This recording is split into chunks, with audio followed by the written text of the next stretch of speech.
We're going to record the clock.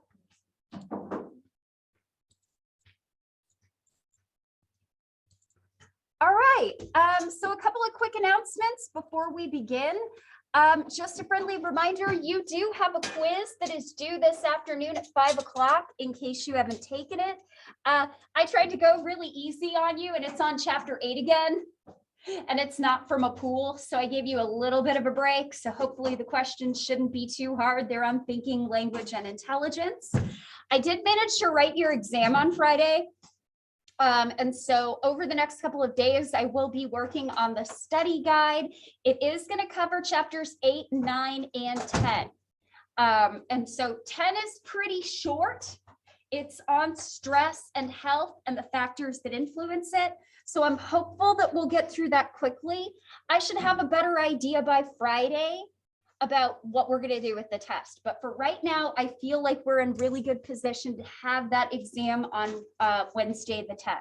So we will have a review session the night before.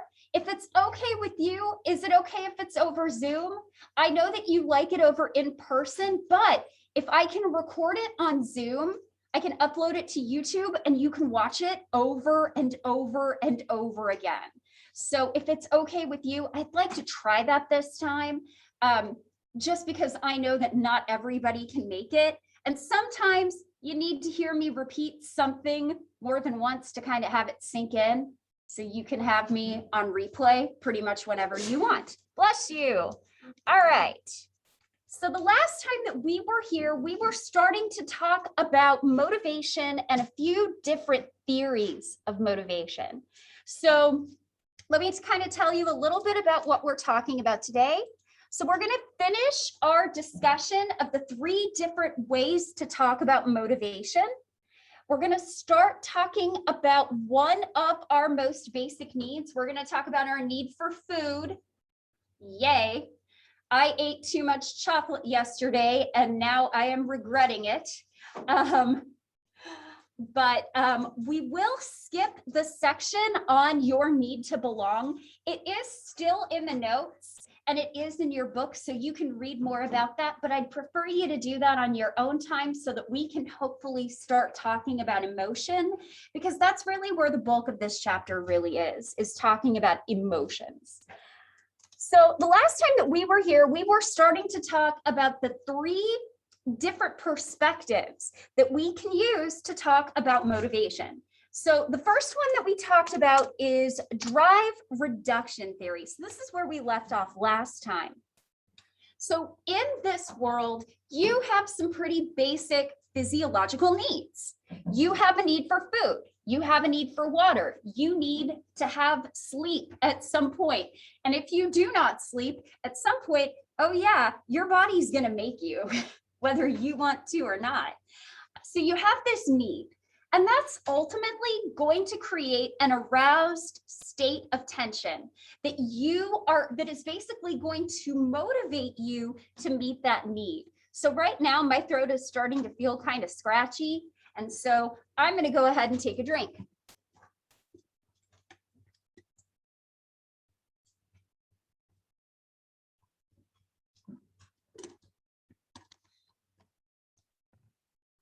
And some of you watching me take a drink thought, oh, I'm kind of thirsty too. I will have a drink as well. We are social creatures. We are prone to imitate and conform. That's okay. I think drinking water is totally a good thing. I kind of cheated and I have some Crystal Light in my water.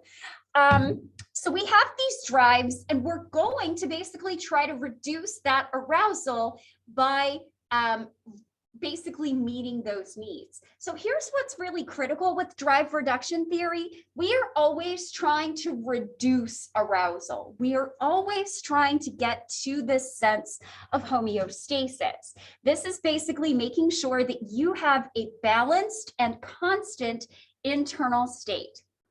Now, for those of you that came in late, I do have some sample projects from the for the Choose Your Own Adventure book. If you'd like to take a look at those after class, they'll give you a pretty good idea of what I am looking for these projects. To kind of tell you this, for the most part, I've never given less than a B on this project. So hopefully this should give you a pretty good boost if you're struggling with the exams from time to time. All right, is everybody good here? Mariah, do you need a little more time? Okay. So here's something kind of interesting. So we also have what are called incentives.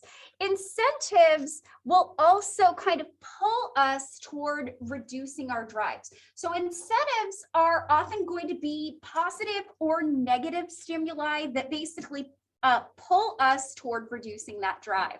So if I came in here, did anybody not have breakfast today?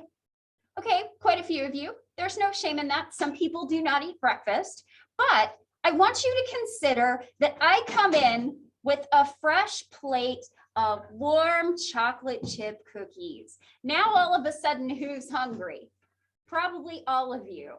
And I kind of use this to my advantage when I work at the community theater. I always pop popcorn right before the intermission. And part of the reason that I do that is so that the smell of the popcorn, which is always amazing, will draw audience members back to get more popcorn while they still have time. So baking bread to a hungry person is going to be an incentive. So incentives are often things that are going to be rewarding to us, or they're things that we'd like to avoid. So incentives can be negative, but oftentimes when we talk about incentives, we're talking about something that is rewarding. So for example, you taking part in the little research study that we did for extra credit, the extra credit was an incentive. It basically was something that could pull you towards making the decision to take part. So here's something that I think is really important to note with drive reduction theory. With drive reduction theory, you are always working to reduce your arousal. You're always trying to reduce your arousal. You're trying to reduce that tension. But are there times where your arousal is very low? How many of you have had a situation where you've been sitting around all day and you're bored and you need to do something? How many of you like horror movies? How many of you like roller coasters? All of these are things that enhance your arousal. They are not always, they do not reduce your arousal. So what's kind of interesting is that for some people, there are times when we want to increase our arousal rather than reduce it. And so for this reason, drive reduction theory doesn't necessarily give us the whole story. There are times we'll want to enhance our arousal. And for this reason, one other perspective that we have is referred to as arousal theory. So when we talk about arousal, we're talking about actual physical tension or energy. If you've ever had an anxiety attack, you know what arousal is. You've been there, you know what arousal is. And so there are times that we reduce our arousal with behavior, like with drive reduction theory. But there are times where we want an optimal level of arousal. We want something that is neither too low or too high. So we don't want to have so little arousal that we're basically bumps on a log. We're bored, we're sitting there, we're doing nothing. And we also don't want so much arousal that we're basically putting ourselves into a panic attack. So your book kind of talks about this a little bit more. This is actually what is referred to as the Yerkes-Dodson law. So for every behavior that you do, there is an optimum level of arousal. So you can kind of think of your x-axis as arousal. This yellow chalk is very soft. Actually, it looks like beige. And then here, we can put on our y-axis performance. Oh, I don't like that sound. Okay, so we have performance on our y-axis. We have arousal on our x-axis. So for every behavior that we do, there is an optimum level of arousal that will actually produce our best performance. So I know that quite a few of you are involved in theater. How many of you are here are doing something with the play? Okay, so when you get ready for opening night, do you want to be so low in terms of arousal that you don't really care what happens? No. You also don't want to have such high arousal that basically you get on stage, you have an anxiety attack and freeze up and forget your lines. You want to be somewhere in the middle. You want to have a high enough level of arousal that it enhances your performance, but not so high that it's debilitating. That's also true for when you play sports or when you take a test. We want an optimum level of arousal. And arousal theory explains why, for many of us, there are times we seek to raise our arousal. If we're bored, we want to go somewhere. We might watch a horror movie. We might ride on a roller coaster. I will never ride on a roller coaster. I don't like how it makes my stomach feel. But you know, I will, if I'm bored, I'll want to go somewhere new. I'll want to read a new book. I'm curious about things. And this is something that drive reduction theory cannot explain. We need an optimum level of arousal. We don't always need to reduce it. Everybody good here? Okay. So now we have to talk about Abraham Maslow's hierarchy of human needs. Now, I did read over the summer, and I'd like to do a little bit of research before I kind of say what I think.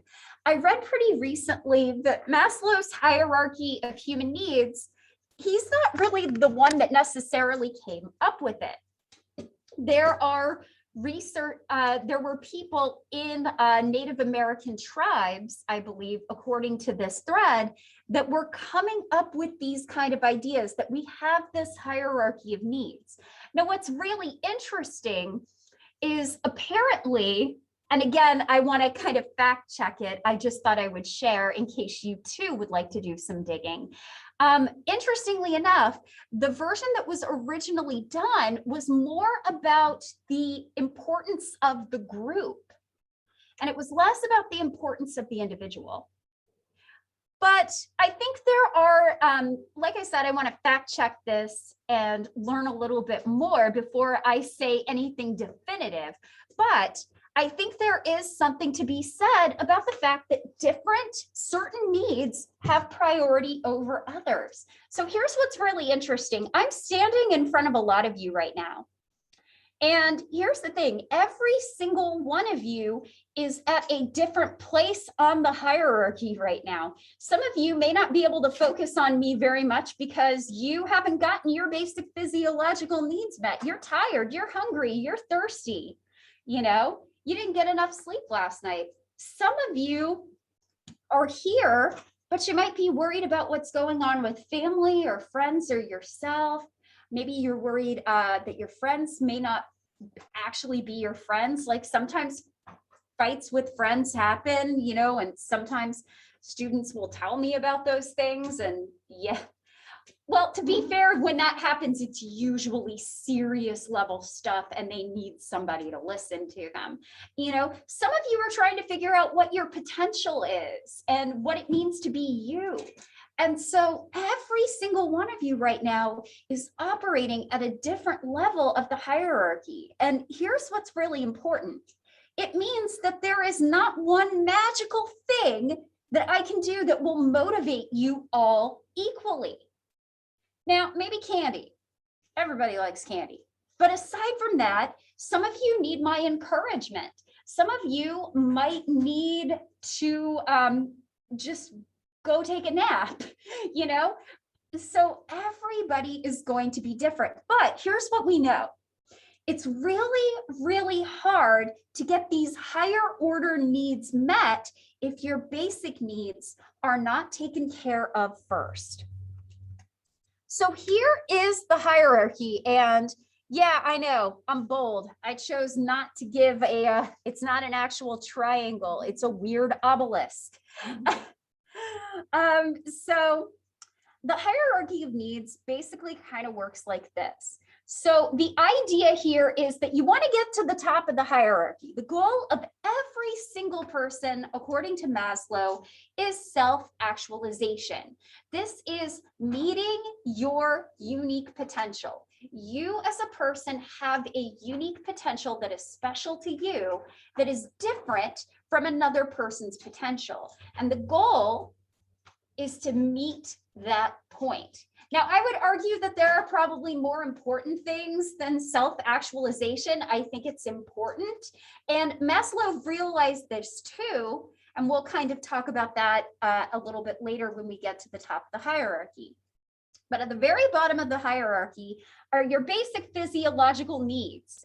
You need to be fed. You need to be able to know where you're getting your next meal. You need to be able to drink water. You probably, and other biological needs are in here too. So the hierarchy says hunger and thirst, but let's be clear.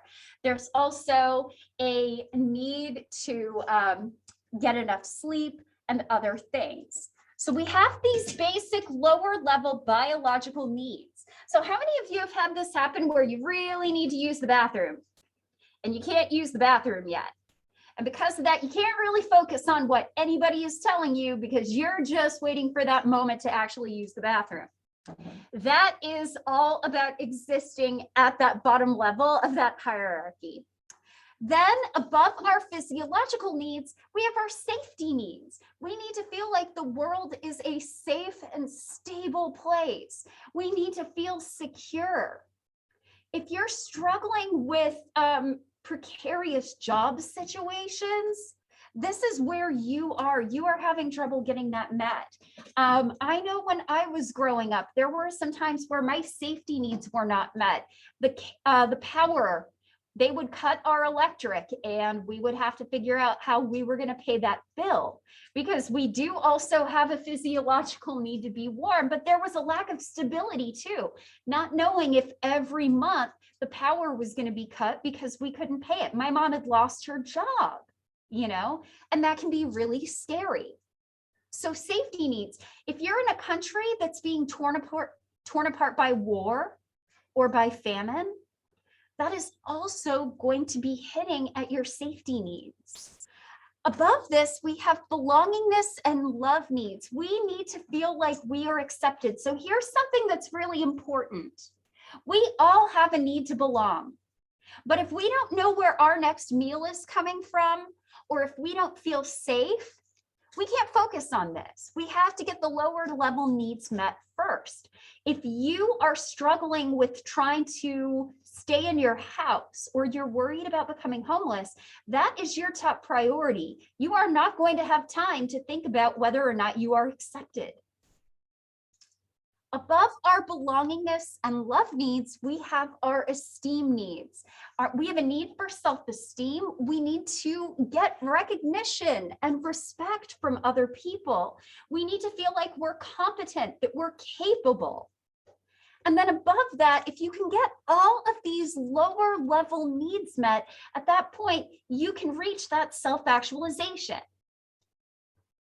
At the end of Maslow's life, you can kind of see that this has a very individualistic focus. And I think that it's important to have a good sense of who your identity is and what your potential is. But I think there's something to be said about helping people around you.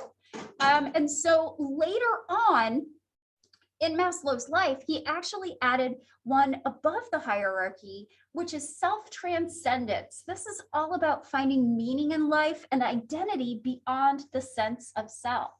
It's more towards helping other people or seeing yourself as part of a collective of humanity. So you'll notice here, you are looking at different images of people who have survived hurricanes. Now, oftentimes for people who have survived the damage that a hurricane can cause, there are issues related to safety, security, and making sure that you have enough food and a place to sleep. You are probably not going to be focused on what kind of friend you are, or am I getting enough recognition at work, when you don't know where you're going to live. You tend to focus on those very basic survival needs before you can even really think about meeting those upper level needs. So at any given point, every person that you know, if you subscribe to this hierarchy, is going to be at a different place on the hierarchy, and they may be on a different place in the hierarchy than you or other people. So what motivates one person may not motivate all people. So for example, I'm kind of the person that likes recognition, and I'm the kind of person that wants that recognition to be public. Like, that is something that very much motivates me. I love that recognition. There are some other people who are like, I don't want recognition, just give me money. So everybody's kind of motivated by different things because of this hierarchy. So something to kind of keep in mind. You don't have to write down everything in the hierarchy. It is in your book. You can also look on pictures on Google, and it's pretty straightforward. Does anybody need some more time though? Okay.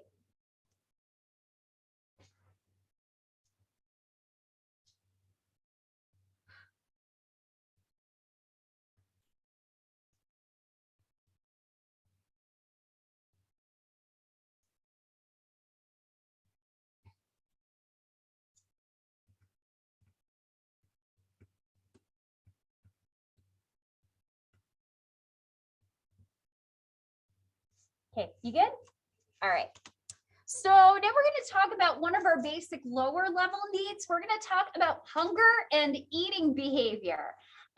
Your book will also talk about your need to belong.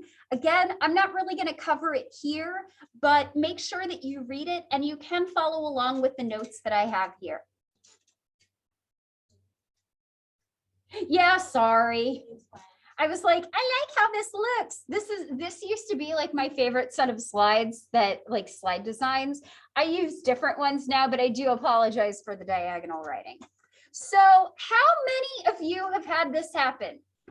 You're hungry and your stomach starts to rumble. Have you ever potentially wondered if the rumble that you get in your stomach is actually a hunger signal? And it turns out that it actually is. And they tested this, basically figuring out if you are hungry by doing this very weird experiment. So they had a researcher, Washburn, basically swallowed a little balloon. And then inside of this balloon, so it was inflated, and it measures stomach contractions. And then every time that Washburn felt a hunger pang, he would press a button.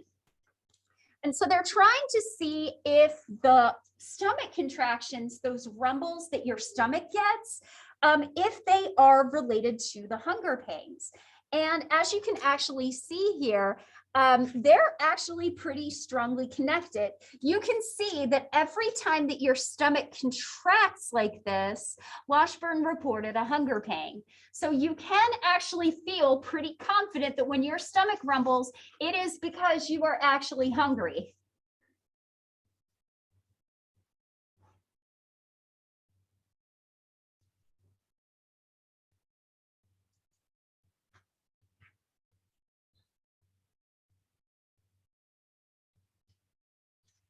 Please don't swallow balloons for sake of research.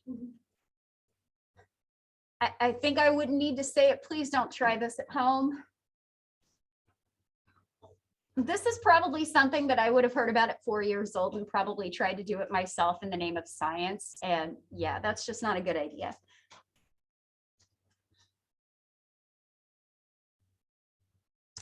All right. Everybody good? Okay. So let's talk a little bit about hunger. So your brain, so I know that it's really easy to think about hunger as something that only involves like your GI tract, like your stomach, your intestines, your gallbladder, stuff like that. But your brain is also keeping track of your energy. Food is how you get your energy. And I know that we don't think about it like this all that often, but food technically is your fuel. Now, that is not to say that you cannot get enjoyment from food. I absolutely do. Now, I know that there are people who only see food as fuel. I do not understand those people, but they are welcome to their viewpoint. But I find food delicious, and even better, it gives my body energy.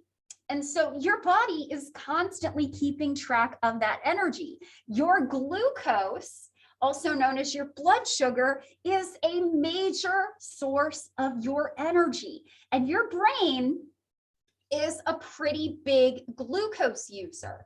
It is not the biggest user of glucose, but I mean, think about it this way. If the brain is the computer that is keeping your body running, if it's your computer, you need a lot of energy for it. And so a lot of the glucose that you get from food, certainly not all of it, but a good chunk of it does go to your brain. Your brain needs that. And if your glucose is low, messages from your body are going to be sent to your brain. How many of you have ever experienced low blood sugar, either through diabetes or just having low blood sugar? It is not fun. You'll get very faint, you get clammy skin, possibly nausea. That happened to me a couple of times as a teenager. It is not a good time. And the only time I felt better is if I ate something. So the area of the brain that is going to be really critical for our sense of hunger and controlling and regulating how we eat is our hypothalamus. Now, this is not your hypothalamus. As you can see here, this is the hypothalamus of a rat. And the reason that we're largely going to focus on the rat's hypothalamus is because we have actually done research and looked at hunger and eating behavior in a rat hypothalamus. So we're going to zoom in on these two components right here, because each of these components of the hypothalamus are responsible for different things.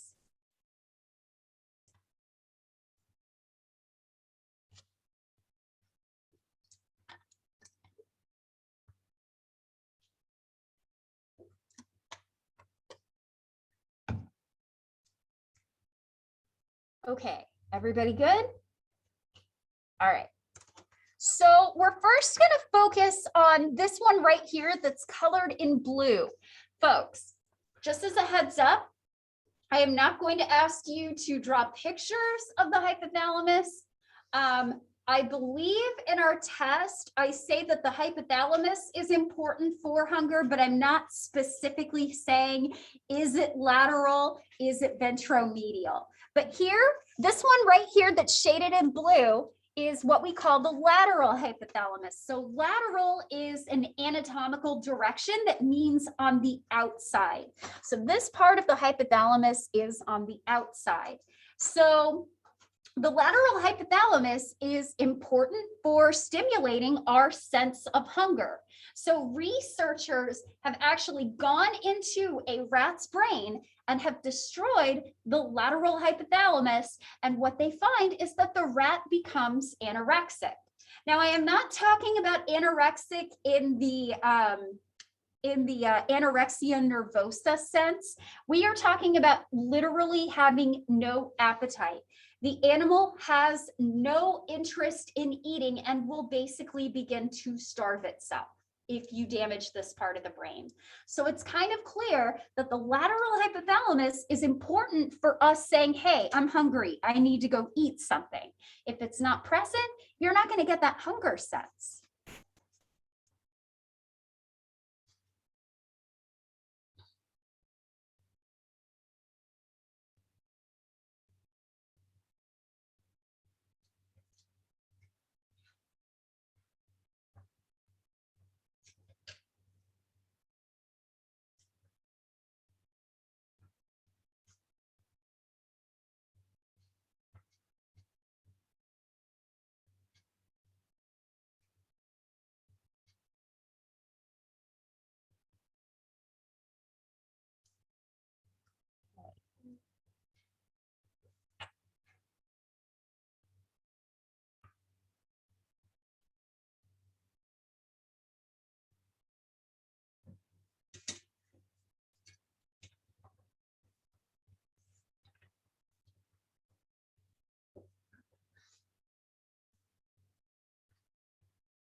All right.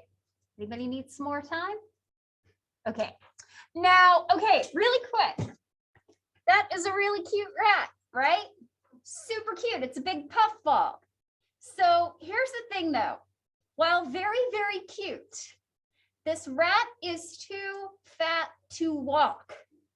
That is not good for an animal to be so fat that it cannot walk.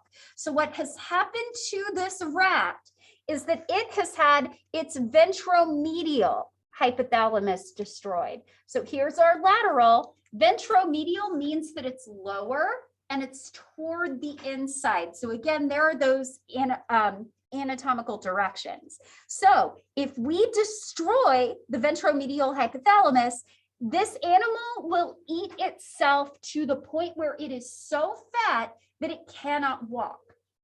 So our eating behavior is regulated by a sense of hunger and then a sense of feeling full.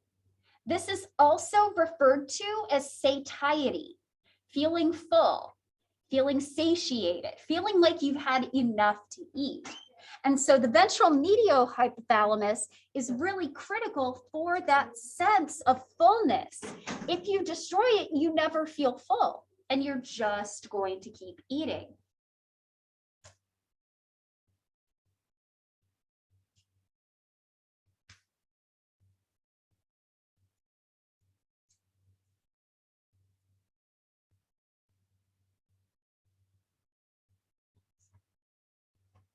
Yeah, so super cute, very unhealthy.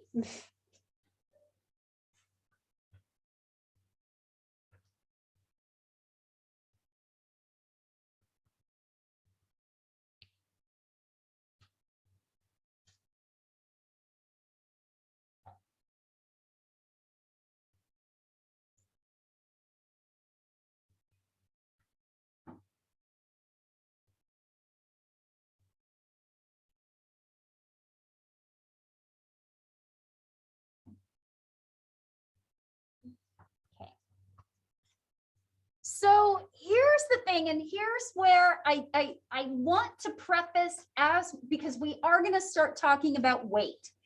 I want to preface this with the fact that everybody is a person with worth and dignity.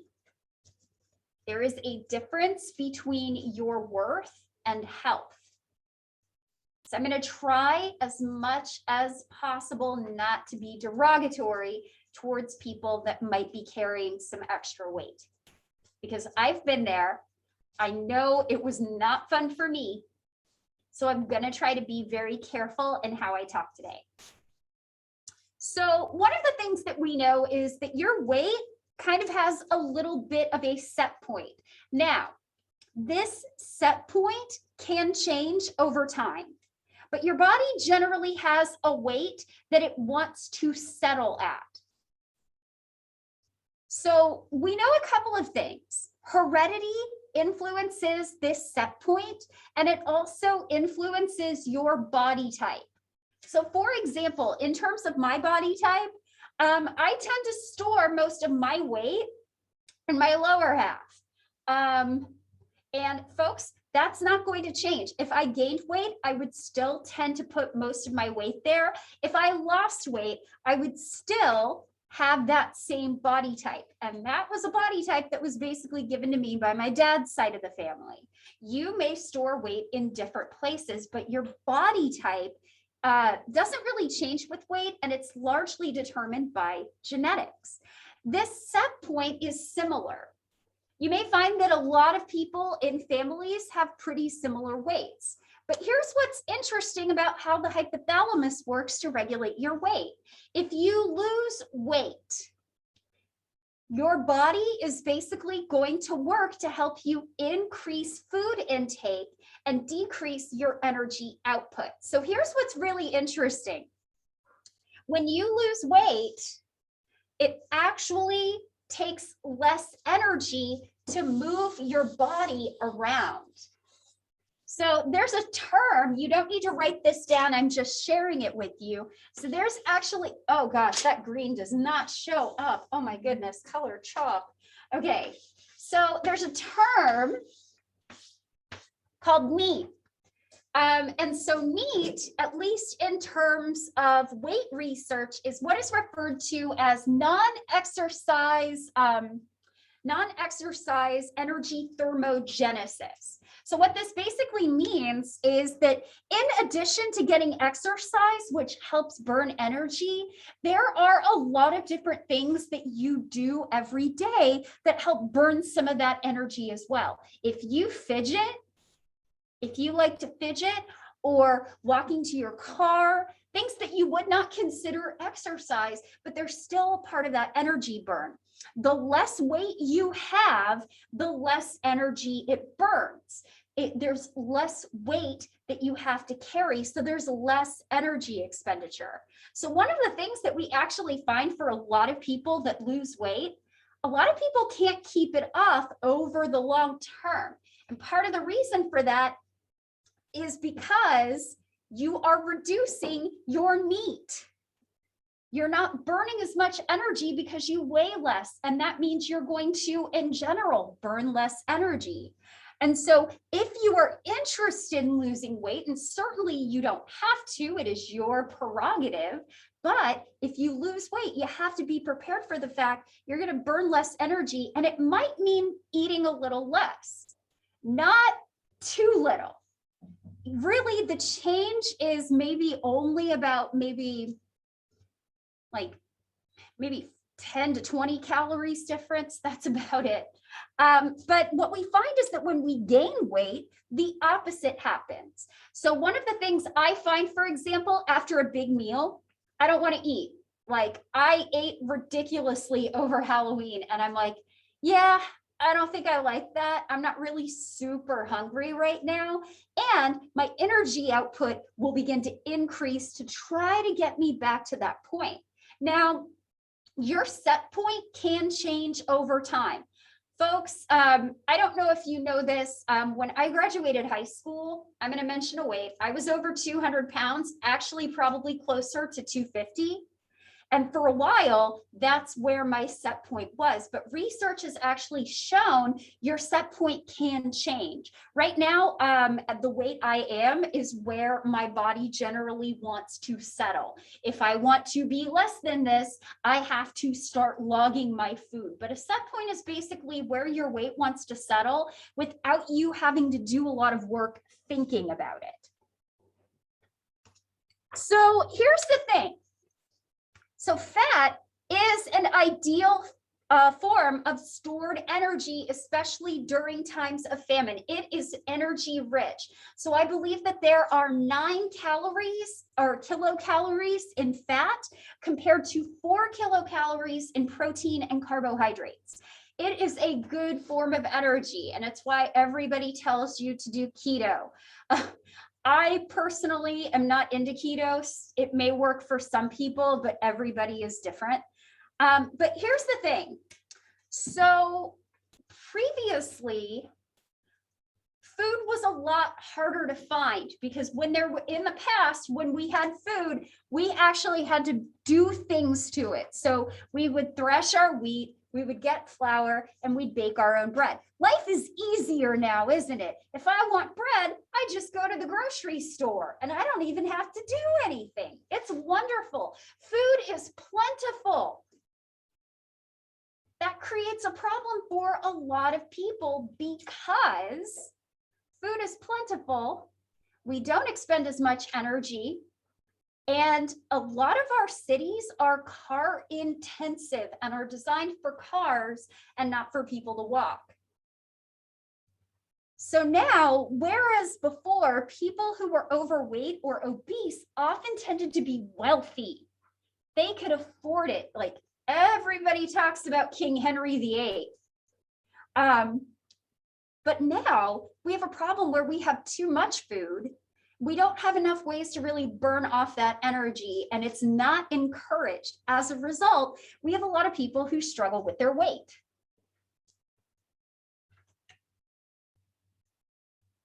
So let's get this out of the way. So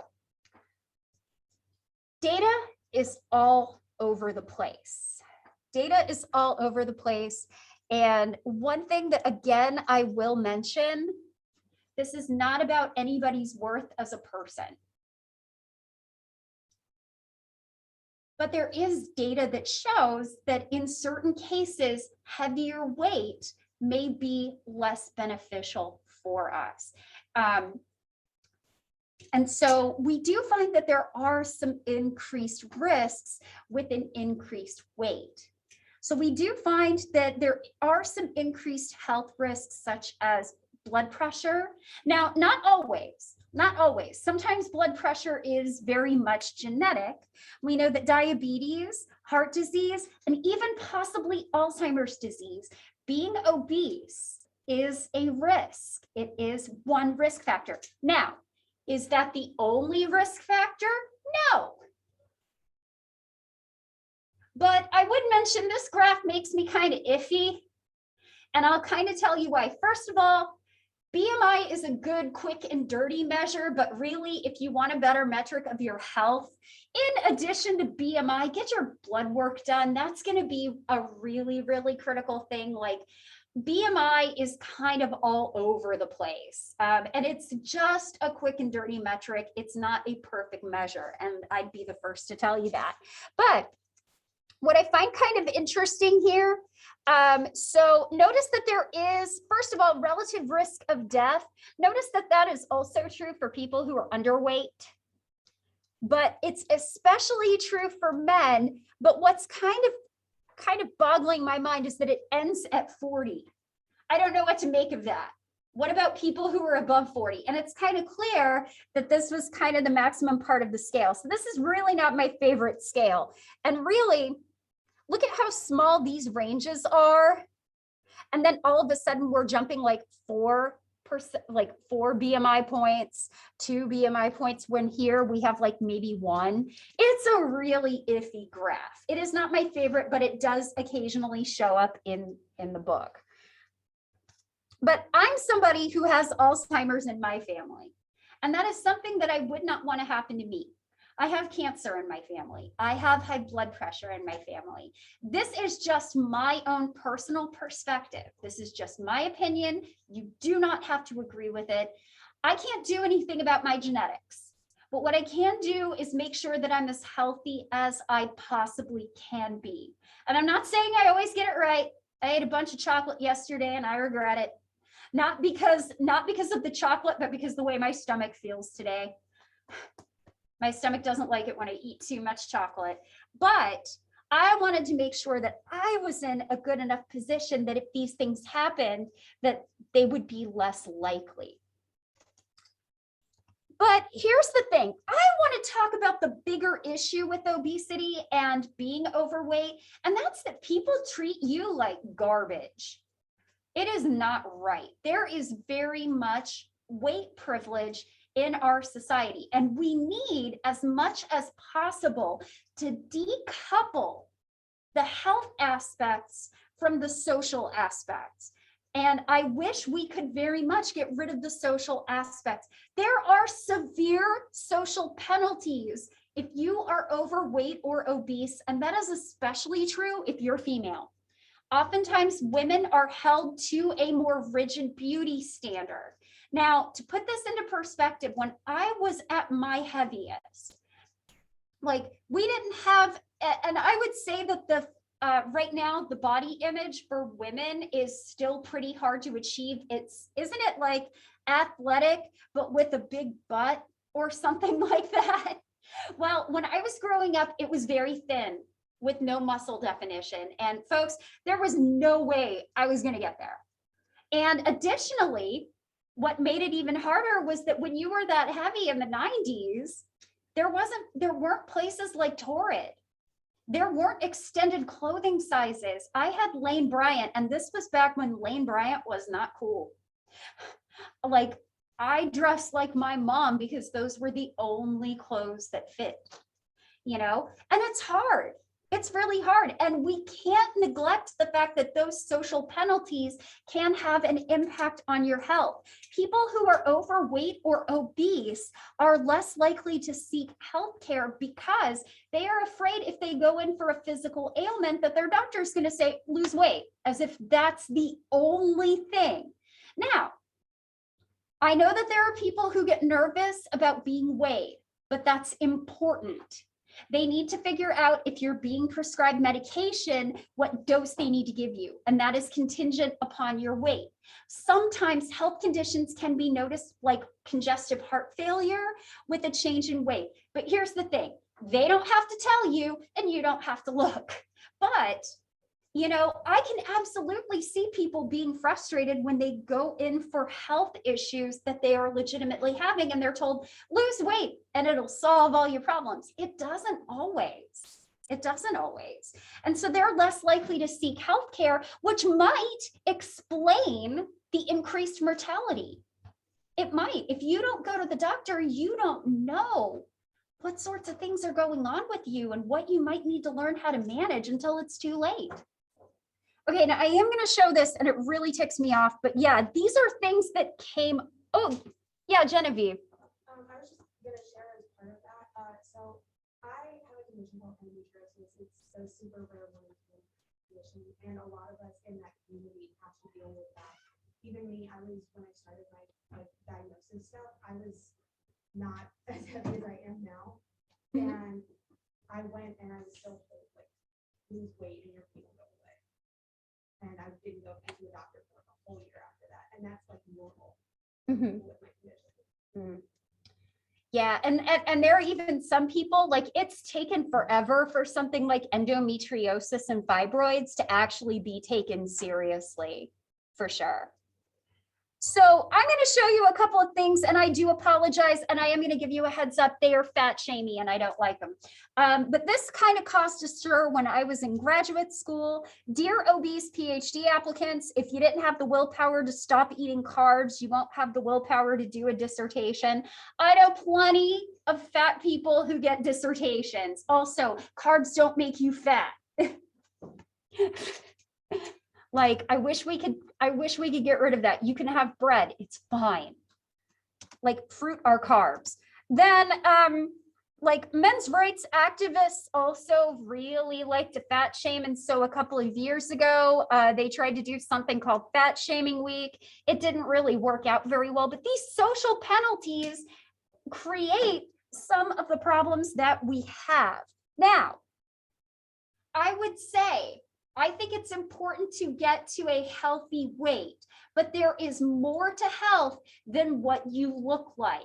I'm pretty slender and I struggle with acid reflux, you know? Like, health is not a guarantee. My father was in great physical shape from all of his work in the military, and he got high blood pressure. Being thin does not mean you do not have health problems, but everybody needs to be healthy, but health is not just something that is contingent on weight. So here's what we know about fat. There are 30 to 40 billion fat cells in your body, and we find that when you gain weight, the fat cells actually increase in their size and their number. And this is part of the reason why it can often make it really hard to lose weight for good. Not saying it's impossible, but it does take some work. So when we look at somebody who was never obese, and then somebody who is obese, so when you gain weight, you are creating new fat cells and they will increase in size.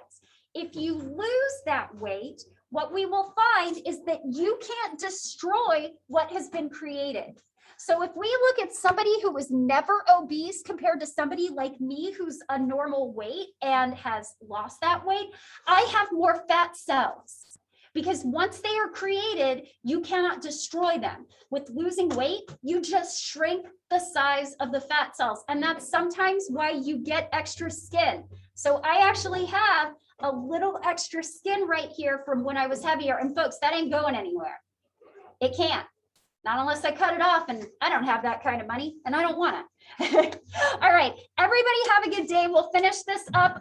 Please read about the need to belong on your own time. We will talk about emotions next time. Have a good day.